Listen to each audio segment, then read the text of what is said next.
Hi friends, அஸ்ஸலாமு அலைக்கும் வரஹ்மத்துல்லாஹி வபரகாத்துஹு. நான் உங்கள் ரீட்டா பேசுகிறேன். பாருங்கள், பிரியாணி கிரேவி ரொம்ப சூப்பராக ரெடி பண்ணியிருக்கேன். இது வந்து அவங்களுக்கு வேண்டிய குழம்பு மராக்குன்னு சொல்லுவாங்க. இது வந்து டிஷ்ஷாஜு. இந்த பிரியாணி கொஞ்சம் இப்படி தான் பண்ணணும். அதுதான் இப்போ பண்ணிட்டுருக்கேன். அந்த ப்ராசஸ் தான். இது வந்து கொஞ்சம் ஈரலாக இருந்துச்சு. இது கொஞ்சம் கிரேவி பண்ணிக்கலான்ட்டு சூப்பராக இருக்கும். இப்போ நம்ம இது நல்லா மசாலா போட்டு கொஞ்சம் சூப்பராக வச்சுருக்கோம். இப்போ நம்ம இதை சூப்பராக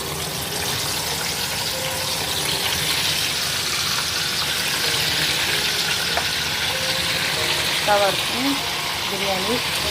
அதாவது கொய்த்து பிரியாணி காரமே இல்லாமல் இப்படிதான் பண்ணணும். ஃபுல்லாக நினைக்கிறேன்.